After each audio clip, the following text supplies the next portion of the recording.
மக்களே, welcome back to keep educating yourself. இன்றைக்கான பதிவில் ஆல்ரெடி நம்ம ப்ரீவியஸ் கொஷின் பேப்பர்லேருந்து சிம்பிளிஃபிகேஷன் டாப்பிக்கில் ப்ராப்ளம்ஸ் பார்த்துட்டு வந்துட்டுருக்கோம். இன்றைக்கி 4th ப்ராப்ளம் பார்க்கலாம். Find the value of root 383 plus root 302 minus root 164 plus root 28 minus root 9. இது எப்படி சால்வ் பண்ணலான்னா ரிவர்ஸ்லேருந்து சால்வ் பண்ணணும். இதை பார்த்து டைம் எடுக்கும் அப்படின்லாம் கிடையாது. ஜஸ்ட் 1 to 30 செகண்ட்லேயே இந்த சம்மை சால்வ் பண்ணிடலாம். லாஸ்ட்டில் என்ன இருக்குது,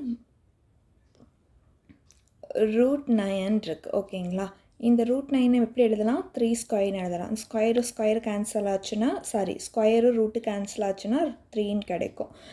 நெக்ஸ்ட்டு இந்த 3யை கொண்டு போய் ரூட் ஆஃப் 28ல் சப்ராக்ட் பண்ணுங்கள். சப்ராக்ட் பண்ணோன்னா 25ன்னு கிடைக்கும். 25 எப்படி எழுதலாம்னா 5 ஸ்கொயர் எழுதலாம். ரூட்டுக்கும் ஸ்கொயருக்கும் கேன்சல் ஆச்சுன்னா ஆன்சர் 5 கிடைக்கும். இந்த 5ஐ கொண்டு போய் ரூட் ஆஃப் 164 கூட ஆட் பண்ணுங்கள். ஆட் பண்ணோம்னா 169 கிடைக்கும். 169 அப்படின்றது 13 ஸ்கொயர்னு எழுதலாம். ஸ்கொயரும் ரூட்டு கேன்சல் ஆகிரும். அப்போ 13 அப்படி இருக்கும். 13 ஓகேவா. நெக்ஸ்ட்டு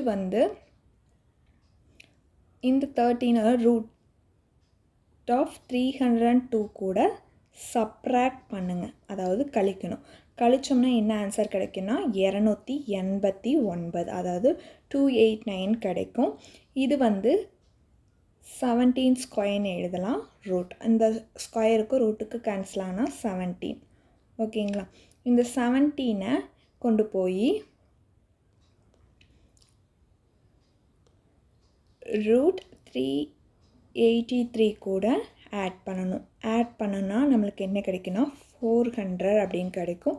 20 ஸ்கொயர் ரூட், இந்த ஸ்கொயருக்கு ரூட்டுக்கு கேன்சல் ஆகும். அப்போ ஆன்சர் என்ன அப்படின்னா 20. ஓகேங்களா. தேங்க்யூ.